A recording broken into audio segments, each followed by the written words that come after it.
Hi everyone, Jeremy here, Senior Minister at All Souls in Sandringham.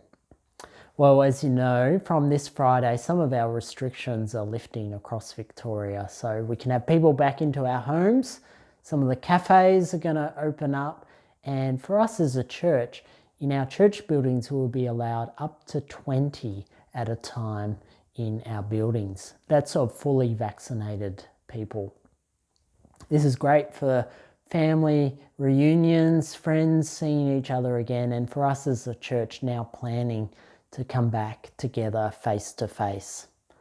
Life group leaders and other groups have already been contacted where their leaders are to discuss with their group what their plans might be for these next few weeks, depending on how people feel comfortable and their own circumstances. Now, in terms of our Sunday worship services, there are quite a few requirements that will need to be set in place before we can start again. We'll need people at the door checking people in and making sure they have their vaccination certificate as part of their Service Victoria app or a paper copy. We'll need people to clean touch points and others volunteers just to run a normal worship service.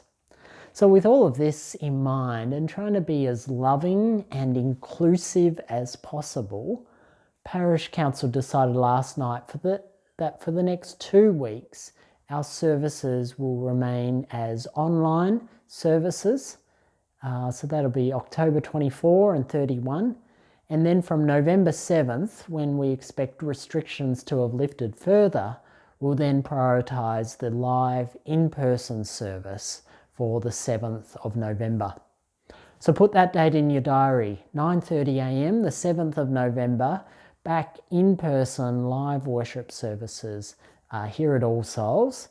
And that'll be followed by our annual meeting on that day, which will both be online and in person for those who are participating in that. And then the next week, Sunday the 14th of November, we'll resume 8 a.m. and 10 a.m. services from that date. Now, those Sunday morning services will be vaccinated only services. So if you're not able to be vaccinated before the 7th of November and you're over 16, please let us know as soon as possible so that we can make arrangements to try and include and adapt to your situation. If you're under 16, still try and get vaccinated when you can, but there's an exemption for those under 16 because it hasn't been possible for them to get vaccinated yet. Now, this last 18-20 months has been difficult for people in so many different ways. And everyone's going to react a bit differently when it comes to coming back. And some will be anxious about coming back. Some will want to come back the very minute the restrictions lift. Last Sunday I spoke about trusting God, about us being proactive rather than simply reactive to every change that happens. And I need to heed that message as much as anyone. We need to set some plans in place. We need to train and equip some volunteers so that we can resume services.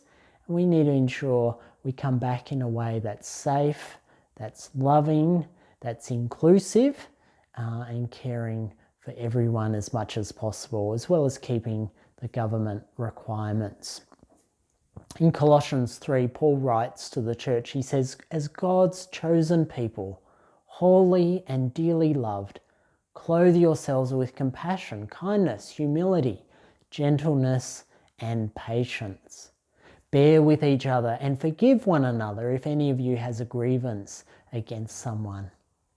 And that's the example we're given in the Lord Jesus, to patiently trust and care for each other as we look forward to meeting again in person.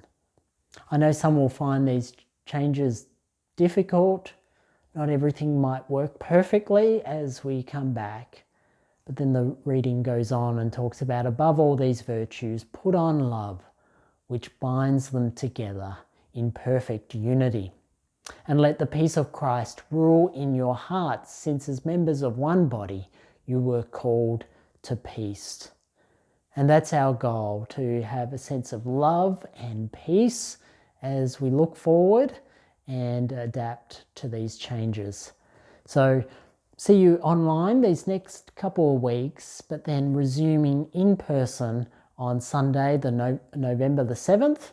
And we can have people, of course, in our homes, especially those perhaps who can't access online services easily, caring for them in this interim time as well.